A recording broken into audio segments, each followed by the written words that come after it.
रामगढ़ गांव में सुधा अपने बेटे के साथ बहुत ही खुशी से रह रही थी।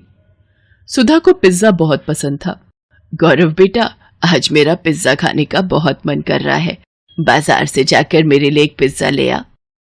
ये सुनकर गौरव बोलता है, अरे माँ, बुढ़ापे में पिज्जा भी कोई खाने की चीज है? ये सब बच्चों की खाने वाली चीजें होती हैं। तुम तो बस दाल रोटी खाओ और प्रभु के गुण गाओ। अरे मन तो मन होता है, बुढ़िया हो गई तो क्या हुआ, बूढ़े लोगों का मन नहीं होता क्या? अच्छा ठीक है, ले आऊंगा पिज्जा तुम्हारे लिए।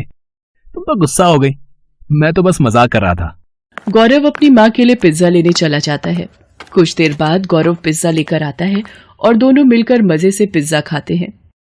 एक दिन गौरव अपने ऑफिस से घर आ रहा था, तभी रास्ते में उसे एक पिज्जा की शॉप दिखती है और वो सोचता है, आज माँ के लिए पिज्जा ले जाता हूँ, इसे देखकर वो बहुत खुश हो जाएंगी। इतना सोचने के बाद गौरव पिज्जा लेने चला जाता है और पिज्जा लेकर घर की तरफ निकल पड़ता है। तभी रास्ते में एक कार से उसका एक्सीडेंट हो जाता है। बहुत देर हो जाने पर जब गौरव घर नहीं पहुंचता तो उसकी माँ चिंता में उसे फोन लगाती है, पर गौरव का फोन नहीं लगता। कुछ समय बाद सुधा को एक अनजान नंबर से फोन आता है और गौरव के मरने की खबर मिलती है। ये खबर सुनते ही सुधा के पैरों तले जमीन खिसक जाती है और वो फूट फूट कर रोने लगी और कहती है, हे भगवान, ये अचानक क्या हो गया? मेरे बुढ़ापे का इकलौता सहारा मेरा बेटा ही था, वो भी तूने छीन लिया। अब मैं किसके सहारे जिंदा रहूंगी? उसकी यह हालत देख पड़ोसियों से सांत्वना देकर चले जाते हैं। सुधा अपने बेटे की चिता को जला देती है। अब वो बिल्कुल अकेली हो जाती है। वो गौरव की बातों को याद करके रोती रहती थी। बेटे के मर जाने के बाद सुधा के घर की हालत बिगड़ने लगी थी। उसके पास खाने के लिए कुछ नहीं बचा था। वो खाने के लिए पड़ोसियों के घर मांगने जाती है और बोलती है, बेटा मुझे कुछ खाने को दे दो, बहुत भूख लग रही है। अरे अम्मा, मैं तुम्हें खाना खाने को जरूर दे देती, पर अभी तो मेरे घर में खाना खत्म हो गया है, सबने खाना खा लिया। इतना कहकर वो औरत अपने घर का दरवाजा बंद कर देती है। कोई उसे खाने को नहीं देता, सभी बहाना बनाकर उसे वापस भेज देते। अपनी ऐसी हालत देख वो सोचती है, अगर मेरा बेटा आज जिंदा होता तो मेरी ये हालत कभी नहीं होती। वो सबकी मदद किया करता था, पर आज सब भूल गए हैं कि मेरे बेटे ने एक समय पर उनकी मदद की थी। आज उसकी माँ को मदद की जरूरत है, पर किसी ने भी मेरी मदद नहीं की। तभी वहां से एक औरत गुजरती है और सुधा को यूं रोता देख पूछती है, क्या हुआ बहन, तुम रो क्यों रही हो? सुधा रोते रोते उस औरत को अपना सारा दुख बताती है।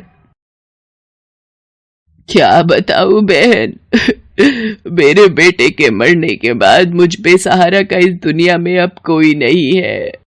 अकेले मैं इस दुनिया में कैसे जीऊंगी? मेरे पास खाने के लिए पैसे नहीं हैं। सुधा की कहानी सुनने के बाद वो औरत सुधा से कहती है, ऐसे हिम्मत हारने से कुछ नहीं होगा, खाने के लिए कमाई का कोई जरिया ढूंढना ही पड़ेगा। आजकल तो खाने पीने की इतनी सारी चीजें आ गई हैं और उन्हें बनाना भी आसान हो गया है। जो भी तुम्हें पसंद हो, जो भी तुम्हें आता हो, उसे बनाकर बेचने लगो। इतना बोलकर वो औरत वहां से चली जाती है। सुधा अब सोचती है कि वो ऐसा क्या काम करे। अचानक उसे पिज्जा का ख्याल आता है और वो बोलती है, क्यों ना मैं पिज्जा बनाकर बेचूं, इससे कुछ पैसे भी घर में आ जाएंगे। सुधा के पास अपने कुछ जेवर रखे होते हैं, उन्हें बेचकर वो अपने घर के आगे पिज्जा का एक छोटा सा ठेला खोलती है और पिज्जा बनाकर बेचने लगती है। धीरे धीरे उसका बनाया पिज्जा पूरे गांव में मशहूर हो जाता है और सुधा अब एक बड़ी दुकान खोल लेती है। धीरे धीरे उसकी दुकान बढ़िया चलने लगती है और वो अमीर बन जाती है। एक दिन उसकी दुकान पर एक छोटा बच्चा आता है और उससे खाना मांगता है। अम्मा, मुझे कुछ खाने को मिलेगा क्या? मैं बहुत भूखा हूँ, मुझे भूख लग रही है। बेटा, तुम्हारे माता पिता कहाँ हैं? तुम अकेले दुकान में क्यों घूम रहे हो? अम्मा, मेरा नाम मोहन है, मैं एक अनाथ बच्चा हूँ। मेरे माता पिता अब इस दुनिया में नहीं है। हाँ, जरूर खाने को मिलेगा। तुम जो खाना चाहो वो खा सकते हो। तुम चिंता मत करो, आज से तुम्हारा ख्याल मैं रखूंगी। ये कहकर सुधा मोहन को गले लगा लेती है और अपने साथ अपने घर ले जाती है। उसे उस बच्चे में अपना बेटा मोहन दिखता है। वो उसका ख्याल अच्छी तरह रखती है, उसे स्कूल भेजती है और उसे पाल पोस कर बड़ा करती है।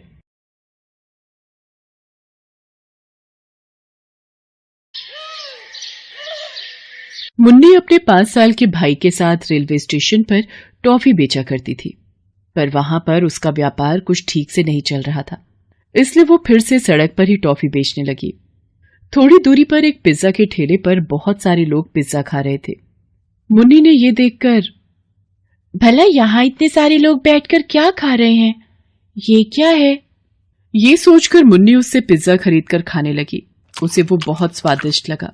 अरे वाह, ये तो बहुत स्वादिष्ट है, ना जाने इसे कैसे बनाते हैं। ऐसा सोचते हुए अपने भाई को भी खिलाकर वो वहां से घर चली जाती है। अगली सुबह भाई ने अपनी बहन से खाना मांगा, तब मुन्नी उससे कहती है, रुक जा मेरे भाई, तेरे लिए ही तो खाना बना रही हूँ। फिर उसने अपने भाई को खाना खिलाया और खाते खाते सोचने लगी, मुझे जल्द से जल्द कोई और काम ढूंढना होगा, इस काम से तो कोई फायदा नहीं हो रहा, कुछ करना होगा। वो ये सोच ही रही थी कि अचानक उसे कल खाया हुआ पिज्जा याद आया। मुझे ये पता लगाना होगा कि वो कैसे बनाते हैं और मुझे खुद बनाना होगा। वो ये सोचकर भाई को साथ में लेती है और पिज्जा बनाने वाले के पास जाती है। अंकल, आप ये पिज्जा कैसे बनाते हो, मुझे बताओगे आप? अगर मेरी मदद करोगे तो मैं भी बनाकर बेचना चाहती हूँ। उसके ऐसा पूछने पर आदमी ने कहा, अच्छा, तो तुम मेरी बराबरी करना चाहती हो? सुबह सुबह दिमाग खराब करके रखा है, जाओ यहाँ से। उसने उसे फटकार कर दूर जाने को कहा।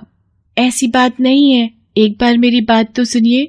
वो ऐसा कह ही रही थी पर उसने धक्का मार दिया। इतने में वहां से गुजर रही एक औरत ने उसे देखा।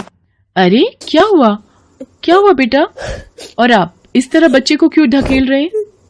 उसके पूछने पर उस आदमी ने सारी बातें उसे बता दी। तब उस औरत ने कहा, आप भी हद कर रहे हैं, वो लड़की अपना गुजारा करने के लिए ही आपसे मदद मांग रही है, पर आप छी। उस दुकानदार को डांटकर वो औरत उस लड़की को लेकर दूर कहीं जाती है और उससे कहती है, बेटा क्या तुम्हारे इस दुनिया में कोई नहीं है, और ये लड़का किसका है? ये मेरा भाई है और हमारे माँ और बाबूजी का हाल ही में देहांत हो गया था, तब से हम दोनों ही रेलवे स्टेशन पर टॉफी बेचते हैं, पर मेरा व्यापार ठीक से नहीं चल रहा, नुकसान ही नुकसान हो रहा है, मेरी समझ में कुछ नहीं आ रहा है। बस कल मैंने ये देखा था, यहाँ बहुत लोग पिज्जा खा रहे थे, इसीलिए पिज्जा बनाने की विधि जान रही थी, पर वो मुझे डांट रहे हैं। ये कहकर वो रोने लगी। ओहो हो, ठीक है बेटा, चिंता मत करो, ये मोबाइल रख लो, इससे तुम जो चाहे सीख सकती हो, इसमें देखकर तुम पिज्जा बनाने की विधि जान लेना, फिर खुद का व्यापार शुरू कर सकती हो। इस पर मुन्नी ने हामी भरी। मुन्नी ने उस औरत के दिए हुए मोबाइल से पिज्जा बनाने की विधि अच्छे से सीख ली। मुन्नी ने घर पर पिज्जा बनाने की विधि शुरू की। पहले 4 बार पिज्जा ठीक से नहीं बना, बहुत ही बेस्वाद बना था, पर उसने हार नहीं मानी और कोशिश करती रही, तो 5वां पिज्जा बहुत अच्छा बन गया। मुन्नी बहुत खुश हो गई। सुन भाई, अब ये पिज्जा बहुत अच्छा बन गया, अगर ये पिज्जा का काम चल गया तो समझो अपनी जिंदगी सुधर गई। ये सोचकर उसने अगले ही दिन रेलवे स्टेशन पर जाकर पिज्जा बनाना शुरू कर दिया। ताजा ताजा स्वादिष्ट पिज्जा लीजिए, ताजा ताजा स्वादिष्ट पिज्जा लीजिए। इस तरह आवाज देकर वो लोगों को पिज्जा बेचने लगी। बहुत कम दाम में बेच रही थी, इसलिए कई लोग आकर पिज्जा खरीद रहे थे। बहुत ही कम समय में सारे पिज्जा बिक जाने की वजह से वो घर जल्दी लौटी। भगवान जी, आज मुझे पूरे 1000 रुपए का फायदा हुआ, हर दिन ऐसे ही मुझ पर अपनी कृपा करना। इस तरह हर रोज पिज्जा के जरिए बहुत पैसे कमाने लगी। कुछ ही दिनों में उसने रेलवे स्टेशन पर एक छोटी सी दुकान जमा ली, जहां पर वो पिज्जा का व्यापार कर रही थी। उसका पिज्जा का व्यापार दिन दुगनी रात चौगुनी हो रहा था। इन सब के पीछे उस औरत का हाथ था। ये सोचती हुई वो घर लौटी। अपने माता पिता की तस्वीर के सामने खड़े होकर उसने, माँ बाबूजी, आप दोनों के बिना हमारी जिंदगी एकदम दुर्बल हो गई है। आज हम 3 वक्त की रोटी खा पा रहे हैं तो इन सब के पीछे उस औरत का हाथ है। उनका उपकार मैं कभी नहीं भूल सकती। जो जहां भी रहे खुश रहें, ऐसा आशीर्वाद आप उन्हें देते रहना, क्योंकि आपके बच्चों की खुशी का कारण वही है, और साथ ही साथ हमें भी आशीर्वाद दीजिए। इतने में पिज्जा का व्यापार करने वाला वो आदमी घर आ जाता है। ए लड़की, आज के बाद तू पिज्जा का व्यापार नहीं करेगी, और अगर ऐसा किया ना तो तुझे और तेरे भाई को मार दूंगा। क्यों भला? मैं आपकी बराबरी में ठेला थोड़ी लगाती हूँ, मैं तो रेलवे स्टेशन पर पिज्जा बेचती हूँ। तुमने वहां पर शुरू किया है, इसीलिए तो कोई मेरे पास से पिज्जा नहीं खरीद रहा है। इतने में मुन्नी की सहायता करने वाली वो औरत भी वहां पर आई। तुम ऐसा ही कुछ दुस्साहस करोगे, ये मैं जानती थी, इसीलिए मैं मुन्नी पर हमेशा नजर रख रही थी। तेरा कहा मैंने सब रिकॉर्ड कर लिया है, पुलिस को इसका सबूत दे दूंगी। अरे नहीं नहीं, ऐसा कुछ मत करना, मैं कुछ नहीं करूंगा, मैं जा रहा हूं। ऐसा कहकर घबराकर वो वहां से भाग गया। मुन्नी रोते हुए उस औरत के गले से लग जाती है। बेटा, तुम्हें घबराने की कोई जरूरत नहीं है, तुम्हें जब भी जरूरत हो मैं यहीं पास में रहती हूँ और सब ठीक हो जाएगा। मैं चाहती हूँ तुम्हारा बड़ा नाम हो। इस तरह उस औरत ने धीरज दिया। मुन्नी बहुत खुश हुई। जैसे उसने कहा था, सच में मुन्नी का बहुत अच्छा नाम हुआ। इतनी छोटी उम्र में पिज्जा का व्यापार करने वाली ये एक लड़की थी, इसलिए न्यूज में भी उसका नाम आ रहा था। मुन्नी इन सब से बहुत खुश हो रही थी। उसे आगे बढ़ता देख उस औरत को भी बहुत खुशी मिली। इस तरह मुन्नी को उसकी मेहनत का फल मिल गया।